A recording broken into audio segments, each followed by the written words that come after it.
Hello, this is Mark Dearlove, and welcome to the very first episode of the Learning Stack podcast. Today, I'm joined by Rita Azevedo, a multi-local global citizen who's lived everywhere from Portugal to Turkey and is now helping shape the future of learning development over in Stockholm with Sana. We're tracking her journey from international NGOs to leading learning at Klarna and customer success at Sana. We're going to discuss why she treats every employee like a company founder, the importance of slow thinking, and how she once used AI to save elephants. Enjoy. Hi, Rita. How are you? Hey, Mark. I'm great. I'm so excited for this talk that we're going to have, this conversation. I'm really excited to have you on the first one ever of the Learning Stack podcast. So you're my guinea pig for this session. We'll see how it goes. I feel so special. You might not feel so special once we're at the end. So we'll see how it goes. Good. So I think the most important thing for us to do is for you to introduce yourself and tell us a little bit about you as a person. Obviously, this podcast is about you and your learning, your background, and how you've got to where you are through learning. And we'll delve in as we see fit. So tell the audience what we need to know about you. Boy, I have to pick. Yes. I could tell all my life, but I think that I am many things. I think most and foremost, I usually say that I am a global citizen because I've been in many, many places. And that's the thing that I think keeps me so alive, is that feeling of adventure. I am originally from Portugal, born and raised, but I have left many years ago. And today I'm sitting in Stockholm, Sweden, where I have lived for the past 8.5 years, which is crazy. It has moved so fast. I bet. I saw you via Turkey as well, right? Yes, Turkey, Finland, Italy, Hungary. Yes, wow. a few. Some journey. For sure. And I think that has made me who I am today. I'm a bit of a mix of everything.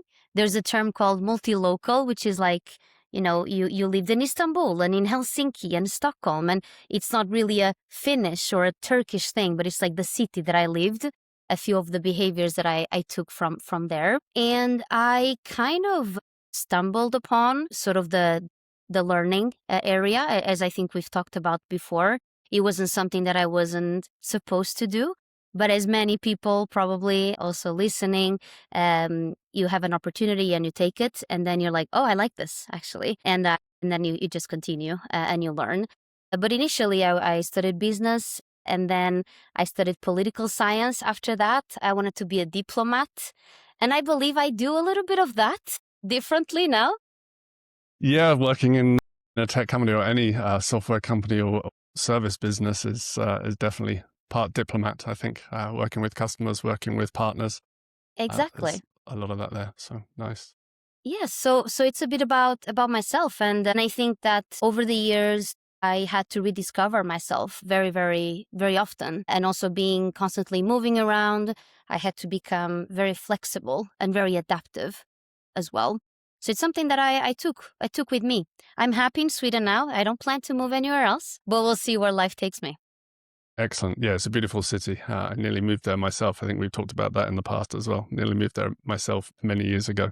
Okay, so the shift from business ops to learning. I talked to quite a lot of people in learning roles who've shifted from some other area. I talked to someone today who was in tech support, who's moved to customer education. Myself, I started in call center and ended up volunteering for something and saying, yeah, I can do that, which was teaching.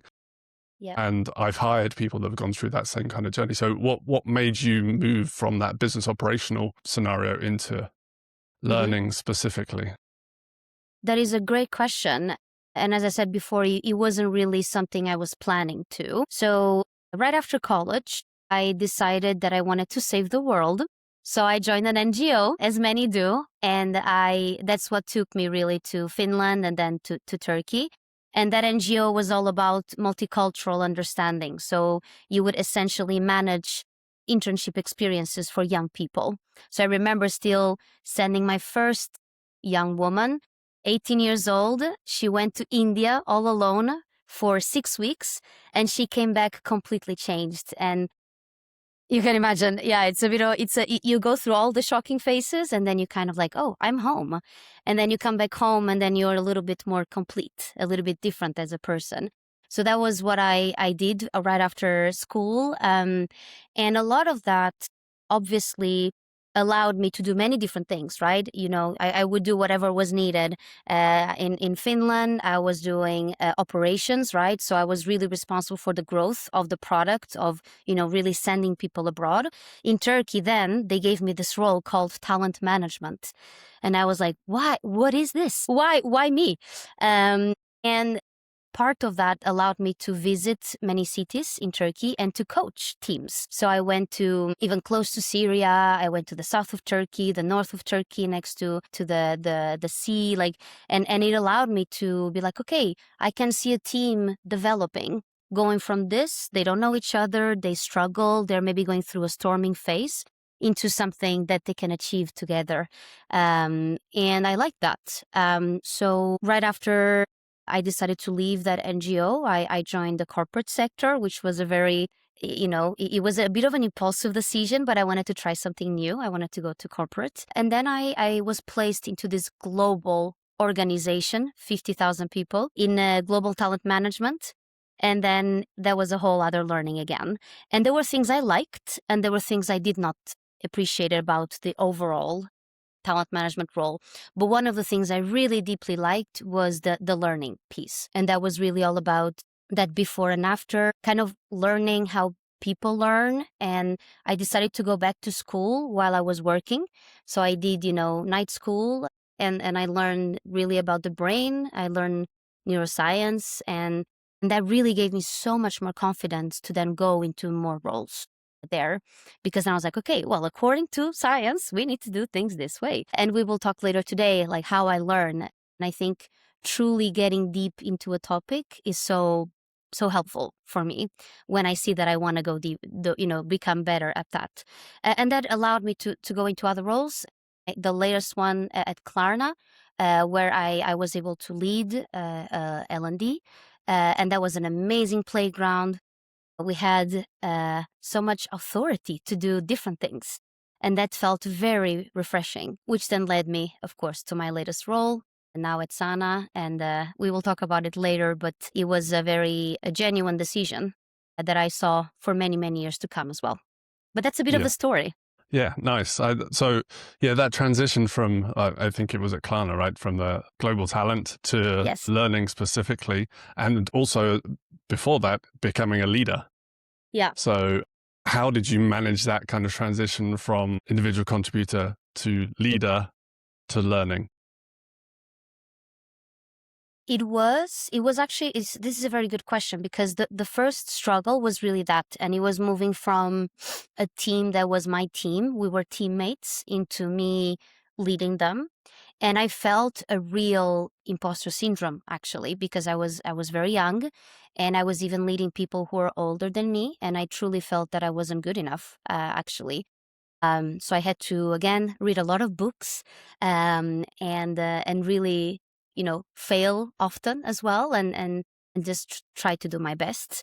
But then later on, when I felt, okay, what else can be done? I found this company, right, which is where I am now, Sana, and I really decided to amplify that impact, amplify the legacy that I could have. And then I basically made a math, right? I said to myself, well, I can have an amazing impact inside of the organization, inside of Klarna.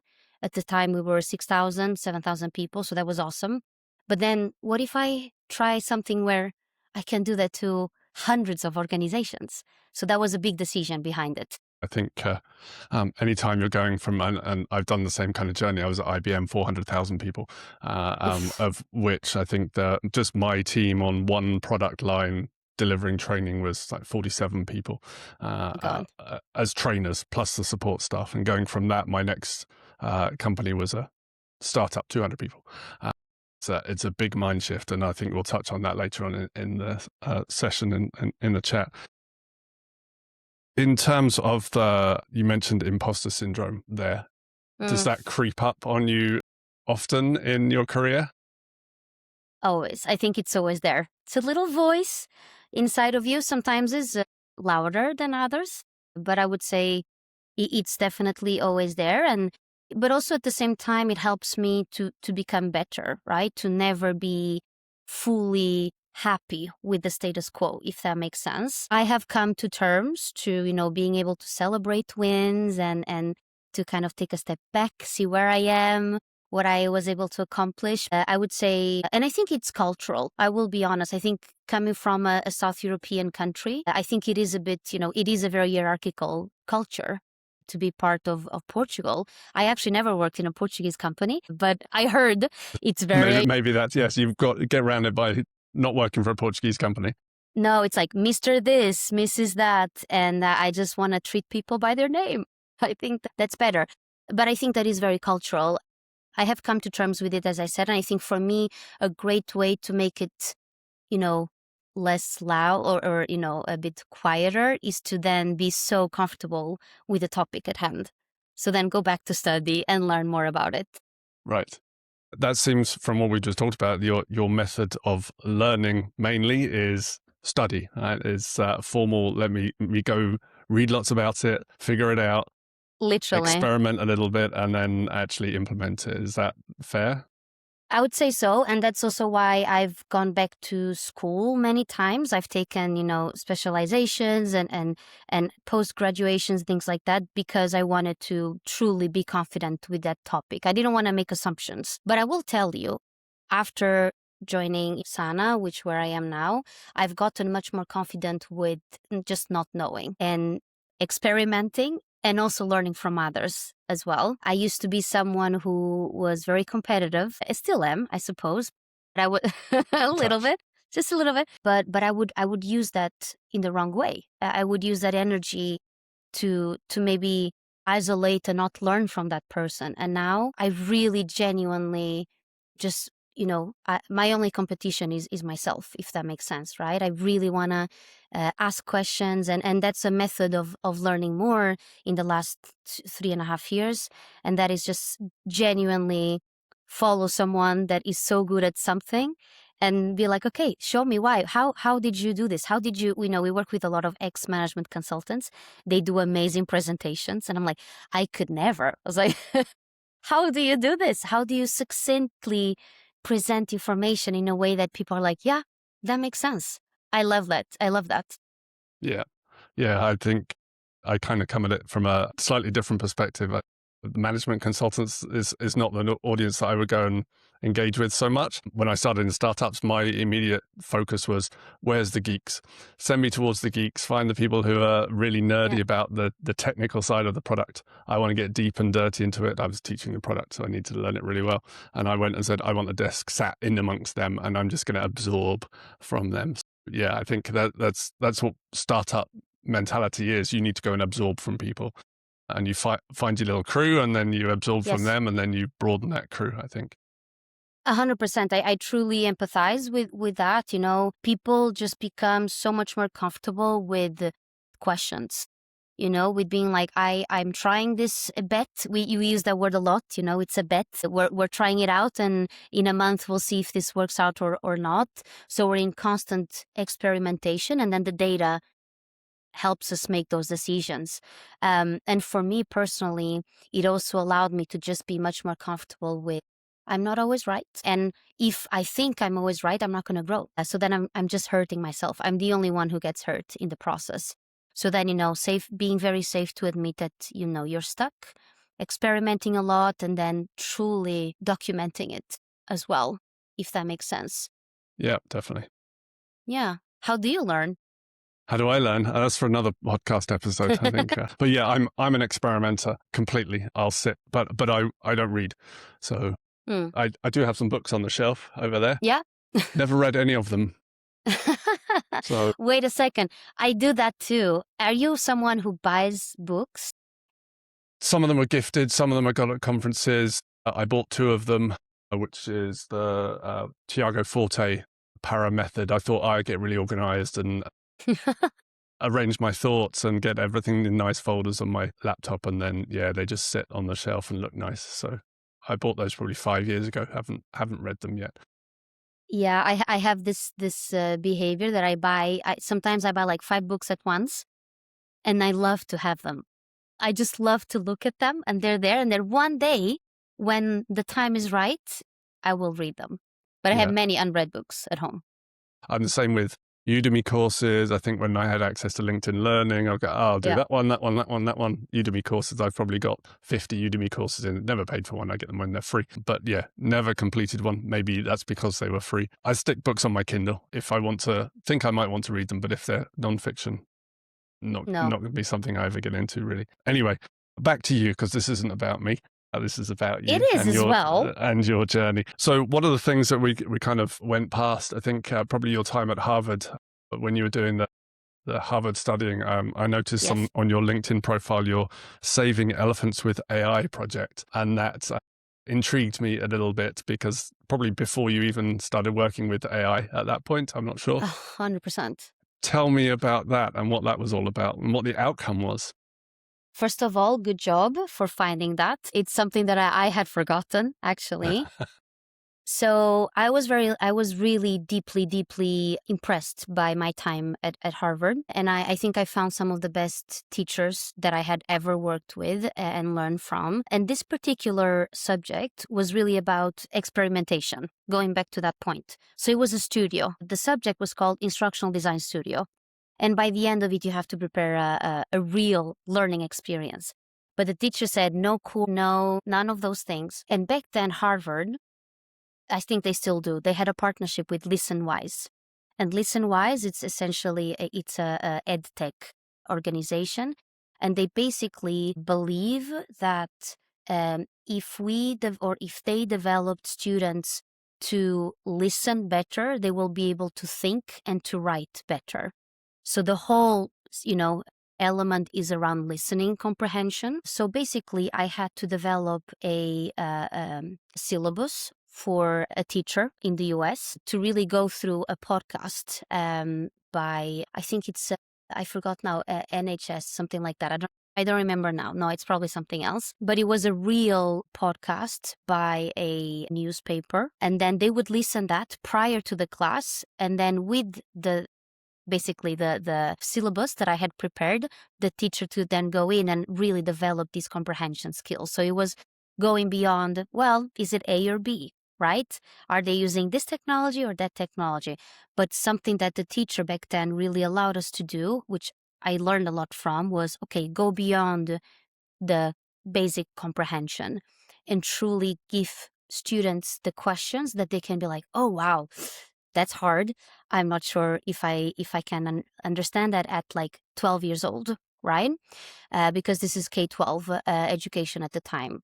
So my project was about a podcast, again, a news podcast that would talk about saving elephants through AI. Basically, as we know, elephants are poached a lot in Africa, and some countries were using AI to predict, but also to find where the poachers are the most. Right. And then some of the questions that I prepared were very ethical as well. They're like, well, do you believe then in the use of AI in this particular context? Or one of the questions I remember, it was something around the poachers, actually. It was, well, why do you think the poachers are doing it? Maybe they need the money. And then it's like, okay, maybe they need to feed their family, and that's why they're doing it. Again, which absolutely, I'm completely against it. But these are things that then can go beyond just the obvious. Life is made of a lot of gray. It's not black and white. Definitely. And I think that's a skill that even with with AI and with the technology that we're now all presented with, we need to develop these complex thinking skills and critical thinking and the ability to say, well, I may disagree with these, but I understand why that could be. And I think that goes back to multicultural understanding as well, right? That, you may not disagree with what a culture does, but, they maybe they like it and they maybe want to do it. Yeah, exactly. You So can't that's a judge bit of people for things they've always done, right? Exactly. If things are the norm, then you have to have some understanding of why it's the norm and what the outcome they're aiming for is.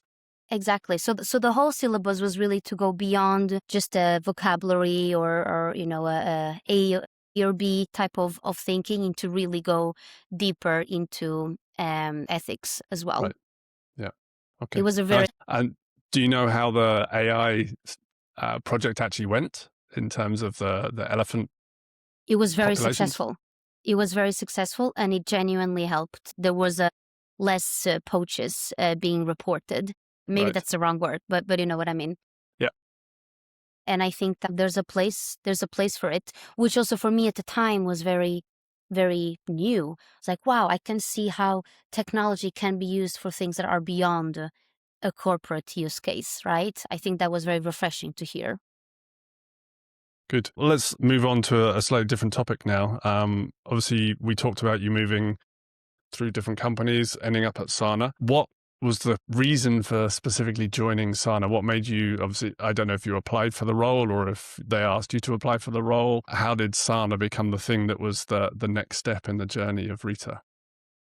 I was so skeptical. First of all, I really genuinely had to think about it. Like, do I want to do this? It's so risky. But a bit of what happened was that we were customers of Sana actually. So we were very early customers and we were using Sana for a very small compliance use case. But I remember meeting some of the team and thinking to myself, my God, these are so smart people. They are incredibly nice and kind, and they really want to shape something new in this industry of L&D. And I will share something as well with you, and I think you know this already, and maybe some people do know, but I am very critical about the L&D industry. Yeah. And I Me too. saw you too. I know we're like-minded in that sense, but I saw this as a great opportunity to shape the industry with technology as being an enabler for organizations. And I think technology is so important when it comes to change management and adoption. And I saw this great product. I saw the ability to work with other organizations. And I also saw, which was very scary, a team back then. I think it was 30, 35 people. You know, it was all in or you know, it could go very well or it could go very wrong. And I remember even calling, you know, back then the chief of staff and like, are you sure, you know, are you gonna survive as a company? But I remember just every single person I met during the recruitment process, I was in awe of. You know, it's a mix of very talented but so humble. And as I said to you also, I am definitely not the smartest person in the room on a daily basis. I can understand that when you've got Joel as the CEO. My God, genius. Yes. But I'm okay with it. And Yeah. I have seriously grown so much over the past 3.5 years, genuinely.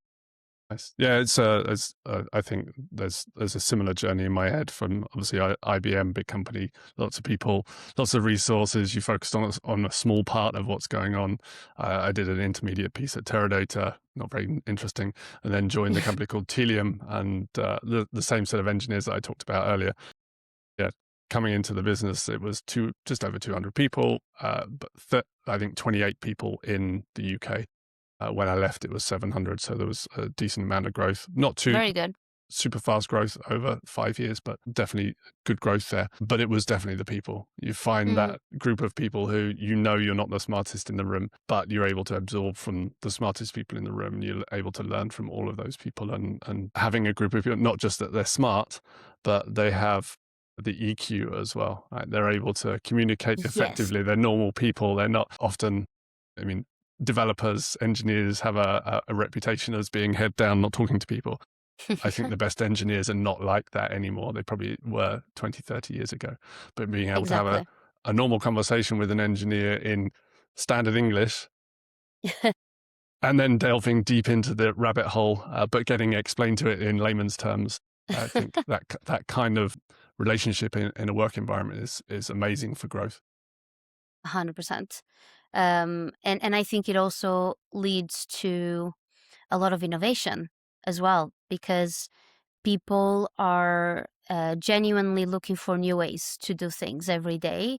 And every week we have a little ritual. I think you know this, but every Friday we do demos, which I'm sure a lot of tech companies probably do this. But you I know, haven't you heard see of this one, so new to you me. Tell me haven't. about it. Okay, fun. Demos it's a 45-minute meeting at the end of Friday, so it's the last meeting of the day, and Beer in hand, you hopefully. exactly. beer in hand, maybe some bubbles, in my case, snacks. And then the engineers literally demo what they have worked on during the week. And every week, it could be a little small feature. And then they explain, well, this partner, or, we saw that this was an issue that we had, or they demo literally the next AI tutor, you know? And then I'm always like, my God, like they are 10 steps ahead. I need an invite to that meeting. I think that would be very cool to see. Yes, Fly on please. the wall there. You can join from the London office. It's a global meeting. Oh, cool. I'll have to make sure I'm up in London on a Friday. So talking about the environment, moving to Sana, I think obviously one of the things I'd love to know is what the learning culture at Sana is for the staff. Obviously, I know it as a product. I've used it a lot. I'm very aware of the team and how the business is done. How is the learning culture from a perspective of someone comes into the company, needs to ramp up, needs to do the compliance and onboarding, all that boring stuff, but also needs to understand what the company does and how they fit into that journey of the company. How does that work at Sana? It's a very practical experience. So you join and you, over the span of maybe 2 weeks, you are presented with different sessions. And this can be done by Joel, by every, function lead in this case. But then you are expected to start contributing from literally like the second week. And how you do that is, at least in my team, so we do customer success and engagement. First of all, you have to shadow a bunch. And by a bunch, I mean you have to shadow like 20 calls with real calls. And then you have to send feedback to the person who is hosting the call, even if that person has been at Sana for 5 years. I get feedback on the calls that people shadow me. And I think that's so humbling. Someone coming with a fresh perspective, like, well, Rita, why did you say it in that way? I love it. And then you have to be shadowed 20 times. And then you get this much feedback, which is for us something that we care a lot about. It's something that immediately puts people on an equal basis. And it just it shows that we care about you. We care so much that we literally take half an hour to draw all of these tips and tricks for the future. And I think that maybe a bit more raising the gaze, we have this say internally that we want to build a place where people want to do their life's work. And what that means for us is you will never know what's going to come your way, right? There will be many moments where you will question yourself or you will question, the future, a lot of uncertainty.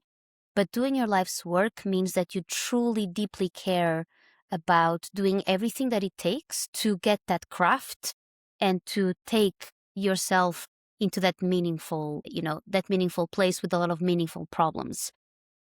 So we usually say, and I do interviews of new candidates literally daily. And I usually say, Rita, how is it to be at Sana? And I usually say, well, something I ask of you is that you believe that you are a founder of Sana, not an employee. And that means, no ceiling means you can grow wherever you want to grow. And that prioritizes curiosity, as I said, feedback, and radical candor as well, right? So we don't cut corners to saying what has to be said, kindly, of course, and with respect. But I think really something that I absolutely love, and I had to do it for myself too, is developing this craft. And the craft is looking into the cathedral as the long-term goal that you have, but knowing that for you to build the cathedral, you need to build the bricks. And the bricks is the day-to-day, is things that maybe it's a bit boring to do, right? Is the things that maybe you want to automate or you want to do better, right? So believing that it takes a lot of bricks to get to that cathedral, and people become genuinely passionate about the craft. What is my craft, right? Thing that I want to become the best in the world at, which obviously it's a big, hairy, audacious goal, but nonetheless. Yeah, we all have dreams, and Yes. yeah, that's what you have to chase, right? Exactly. And this means that, being a founder means that you have to be very humble. You need to accept feedback. Questions are a survival, right? If you go to your little corner and try to fix a problem by yourself and then you fail, what's the point? Bring people along, right? And they will give you feedback and they will help you answer some of those questions. And then, as I said, like this idea that it's experimentation leads to learning. through data. So yeah, they are small, they are fast, you learn fast, you fail fast. I was just about to say, yeah, there's the fail fast part that Fail it's fast. always, it might feel hard, but yeah, if you're going to fail, don't spend 6 weeks hiding the fact that you failed, can't figure it out. Ask people for help and Exactly. then make a decision that it's, just not going to happen. I'm not No, going to be able to get past that, but learn from it and move on to the next iteration, if you like. exactly. And just go beyond yourself as well, because that's just going to help you and the rest of the organization move. I have an example. One of my new joiners recently, she found that one of our onboarding courses was missing specific information. She could have told me, she could have said, Rita, this is not updated. But she actually said, Rita, can you give me edit access? So I changed it. And I'm like, yes, Perfect. oh my God, I love you. Let's go. Yeah, own it. Yeah. Own it, execute the plan, and you'll be better off tomorrow. Yeah. You'll be a better person tomorrow. Yeah, my motto was always don't ask for permission. Apologize. Yeah, I get it done, and if it wasn't the right thing, well, we've all learned from that at some point along the way. And I think that's the whole learning in a nutshell, isn't Yeah. it? Is learn fast, fail fast, don't ask permission, do what you need to do, and then see what happens, and the experimental mindset. And something that I often say, maybe, and I think this is quite learning related, actually, now that I think about it. Sometimes people coming from very, structured environments, they come and they ask, what's the career framework and all of those things. And we have a document and that's it. And that's as far as it goes, at least, things will develop, obviously, but it's something that we're somewhat flexible about. But I think that what I always say is, go beyond your job description, right? And if you solve problems, you will grow. And one more thing is that we're always talking about, the functional, like, okay, you work in marketing, you work in data, you work in engineering. That's very important. You need to be able to code really well and whatever, right? But something that I think it's equally important for us as well is then the values part of that, the personality part of that. Like, are you bringing joy to the people around you, right? And I think that's also a different type of learning. It's a, more soft in that sense. Like, be who you want to be in 6 months. Be it now. Be it now. You'll get the feedback, and then you're gonna get there. And I think that's very important. Like, don't wait. Yeah, be human, be yourself, and let everybody see that. I think I had a conversation. There was a comment on LinkedIn yesterday about we all sit behind a mask, and I think that's we have to try and remove those masks, and we do it even more because all you're seeing is this much of people still. It's great that you guys have an office and you have lots of people in the office. I know that the Sana mentality is people working in an office. Mm-hmm. Working as a remote worker for the past 22 years, probably that doesn't align with me, but I think I always value the ability to go and sit with people and interact with people and be me. And yeah, don't look at your job title and go, this is my job. I am my last job, director of academy. I was doing the stationery and letting people in the door, and yeah, you do whatever needs to be done to keep the business running and to keep people doing what they need to do to make the business successful. He's like, this is not my problem. No, that cannot fly. I mean, our CTO, he was literally an engineer. He started as an engineer. And I think our VP operations posted recently that some of the people who contributed to Sana the most, Sana was their first job. Right. Yeah. She's it doesn't beautiful. surprise me when I meet the Sana team and I feel very, very old. No. Yep. I feel I have so. children. I have kind of children feel who that. are older than you, some of you, yes. But that happens as you get older in life. But yeah, a funny story, I'll cover it here. We'll see if it stays in. But one of my previous roles, I went in as a technical trainer. So I was delivering training, but the company had 4 conferences every year. The first time I turned up, I was just sitting there to watch, but we're in the big meeting room. Yeah. 700 people, I think, big stage at the front. And we at the Hard Rock Hotel in San Diego.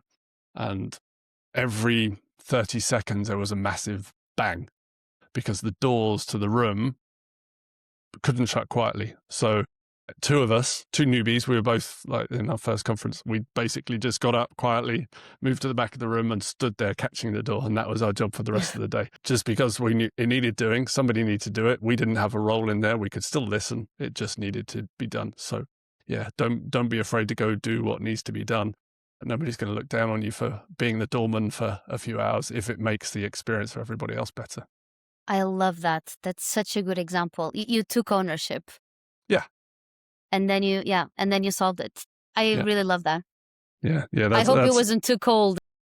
no. Luckily, it was just a door to the where the food and coffee was, so we could smell the coffee and we could smell the food, but we couldn't go and eat it, unfortunately. So at that point, yeah. Okay, let's move on. I think we've gone through quite a lot of stuff around Sana. Back to you.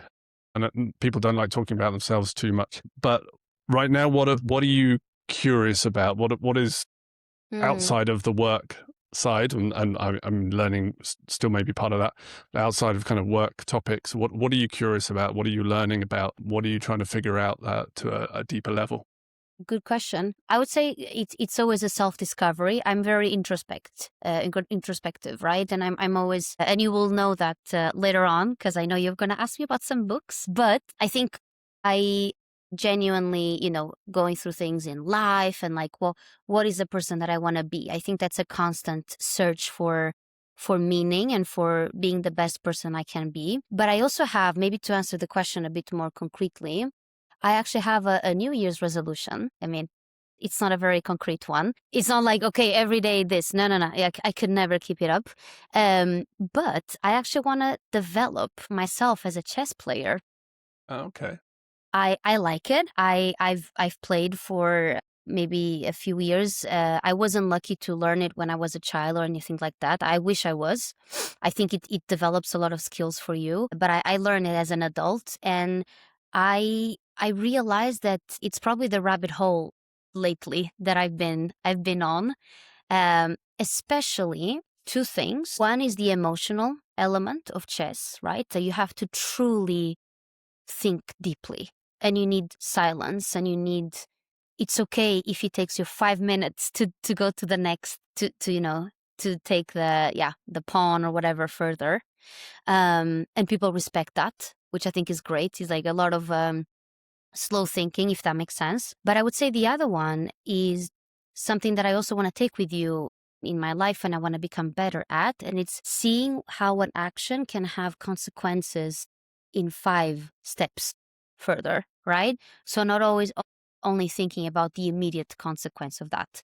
So that's my latest thing. It's really, I'm thankful that my partner actually plays chess so he can play with me and teach me. He's very patient, but I'm very intellectually curious about that lately. I want to become much better at it. Nice. Well, Joel probably has Gary Kasparov's number, doesn't he? Oh my God, yeah, we met him at the summit last year. Yeah. And we actually have chess boards around the office as well. But I'm like, no, I'm so afraid to play with like all these smart people. but yes, it's something that I'm doing. Do you play chess? Not for a very long time. I have a vague recollection of being at the chess club when I was 6 or 7. My dad used to play chess to some extent and play the violin, but I never really got into any of that stuff. I was more a sports activity, running around, jumping over things. That was my speciality, jumping over high jump bars. That was what I focused on. So yeah, much more physical. Mentally, my brain doesn't stay calm and quiet enough for that length of time to be able to play a decent game of chess. It's a true problem that we're all going through. Yeah. Yeah, I had that even when I was 6 or 7. So yeah, it's not a modern problem for me, but it's not a problem for me. It's just the way that my brain works. So I'm always thinking about lots of other things going on. Okay, so I think we kind of covered this, but I'm looking at my questions on here. You mentioned slow learning, slow thinking. Tell me more about your method for slow thinking. I will say that I have to put much more effort into this. I realized that it was something that I am not the best at. However, I try my best at being bullish about my time as well and allow me to do that. But I think and I think this goes back a bit to what we were talking about. I love reading and I deeply love being alone with a new topic. And reading is probably the closest I've been to that deep, slow thinking because it's me, myself, no, interruptions. And I can maybe spend, 20 minutes on one page, or I can, do it faster. I think it is my own, no one is telling me how fast I have to do it. Like I can do it at my own pace. And one thing about that, because it's so slow, it allows you to almost have a visual thinking as well. And I'm very visual in that regard. I remember streets. I remember I told you I lived in Hungary, and I recently went back to the school that I spent a month in. And I'm not even kidding. I found the school by going through the streets. I had no Google Maps with me because I didn't remember the name of the school. Muscle memory. And I found it. No, I seriously, it's something. Anyway, moving ahead of that. But I think that's something that for me is like, it's probably the closest I've been to slow thinking and to really calming it down. I've tried doing other things that would allow me to think better, like meditation and things of that sort. But I wouldn't say I was so successful at it. It kind of takes us on to the next piece, and which is we can't have a conversation between us without talking about AI. Of course. So, I mean, we're both embedded in that world. AI in learning, AI generally, we're all experimenting with these things. Yeah. But obviously, the crucial part of AI is the human element. Yeah. So in a world where everybody, and I sound like AI there because that's a typical AI trope. In a world where AI is taking over, what's the human skill that you're fiercely protecting from AI? What is the thing that says, no, I'm never going to introduce AI into this aspect of my life? If you would have asked me this maybe 2 years ago, I would have said creativity. But I've gone back to the word of creativity. And actually creativity is your mind mix and matching existing information, right? That you've already had. And I think AI is kind of that too. So I wouldn't answer creativity anymore. I don't think AI can be perhaps creative in the same way, but it can achieve somewhat that. However, there is one thing that I think I'm protecting, and I was even reflecting about myself, right? The work that I do, and I work with people every day. That's what I do. I have like 12, 15 meetings a day, and I just meet with people, and most of it is relationships. Most of that is building a partnership, is finding a win-win. And a lot of that is human. And I think as long as there are, humans that are employed by companies or whatever is going to be the style of work that we're going to have in the future, you will need to have those relationships and to build a partnership. It could be that we're in a world, and I was listening, Davos happened recently, right? And I was actually listening to Dario Amodei from Anthropic, and he was also talking about, what could life be in the future if work maybe becomes a little bit different, and maybe how do we bring meaning into our lives? Because obviously there's this idea that if you use AI, like, what is my identity? What did I contribute? Right? Some people are also talking about that. It's a bit of an internal thing. But for me, is that piece, is the relationships. And I mean, as long as they're humans, we're going to need relationships. Definitely. And I see a lot of people are talking about a similar thing. Obviously, learning in the learning world, in-person cohorts, in-person, getting people into conferences, getting people into rooms, communities, moving away from the digital to analog, which you're doing it this year. This week, notebooks all over the place. And I even have this printed out on paper with a highlighter and a real pen, my notes for this, because I'm trying to move away from looking at the screen all the time, although I'm looking at the screen now, I'm looking at you. Yeah. But I think the relationships with people are moving away from that the digital demon that we've got in front of us, and trying to have those one-to-one relationships. So looking forward to some conferences in person this year. Again, I think I have one in May, which I'm very much looking forward to. My most important question. Okay. Boy. Not the books. I think we all have somebody in our life at some point who has affected us deeply from a learning perspective, whether that be a teacher, a mentor, a colleague. Who's your, I don't know what the right analogy is, but who's the person in your life up to now who's inspired you the most from a learning perspective, taught you the most? I think I have two examples. I have more of a personal example, and I have a mentor, someone who has mentored me for a while now. I've been very, very fortunate. So I would say my mom. Nice. It's cute. I know. But I look so much up to her. And I think that she's constantly learning and she's constantly adapting. And she has no ego, which is incredible. Meaning that very rare, exactly. And I think it allows her to, again, as I said, be this sponge of information and being okay with not knowing and navigating through life, which is not always, the easiest thing to navigate from. That's, I think, one example. And I think on a personal level, I want to be like that. I want to be okay with not knowing what's going to happen and just, riding the wave.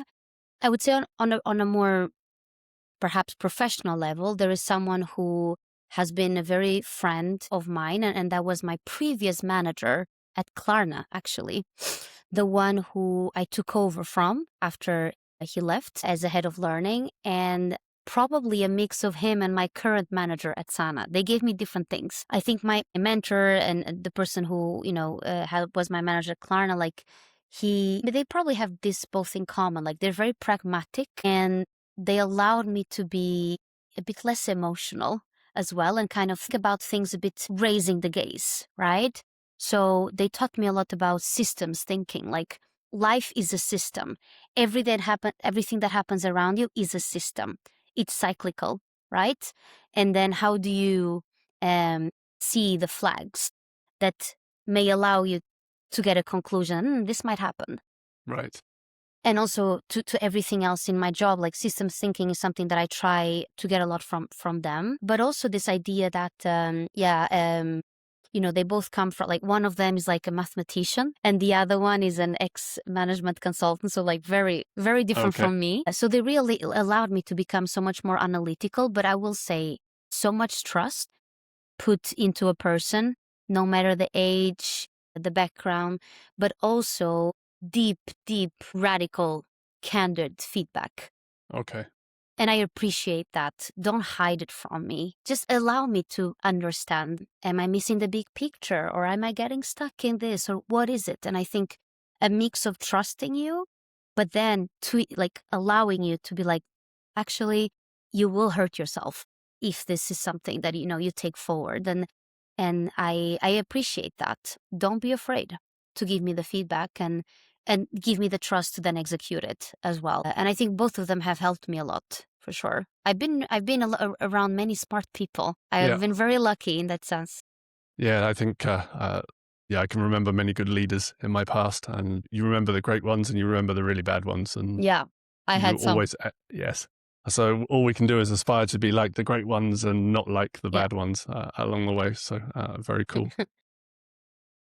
Okay, so some reflections before we wrap up with a couple of quickfire pieces. What's your biggest failure that you're happy sharing with people? Because obviously we want to keep our failures internally sometimes. What did you fail at that you feel comfortable sharing that actually you learned the most from?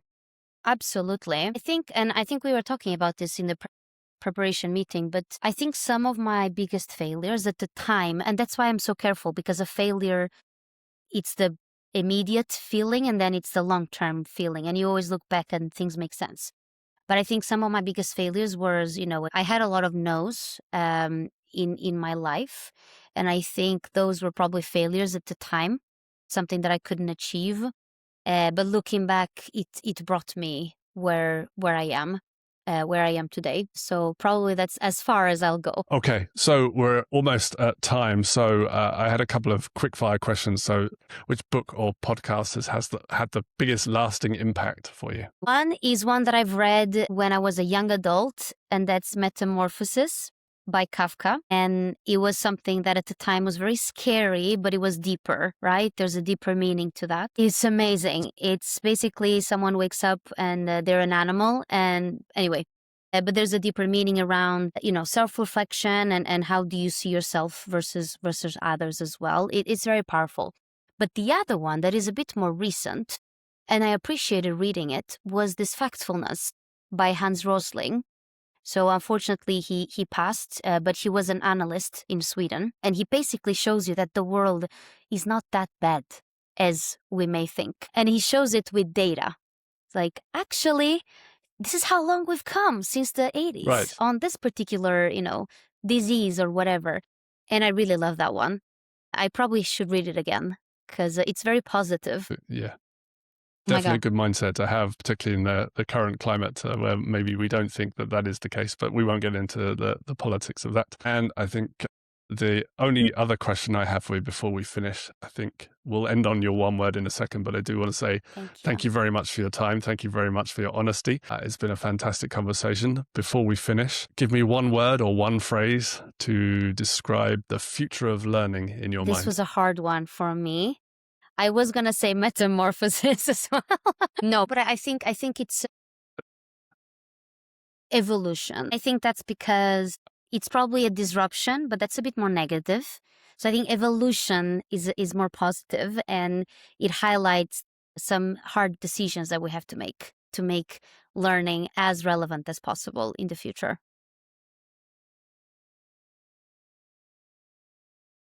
Rita's final word was evolution, and that's exactly what we're tracking here. I'm Mark Dearlove. This has been The Learning Stack. Thank you for listening, and I'll see you in the next one.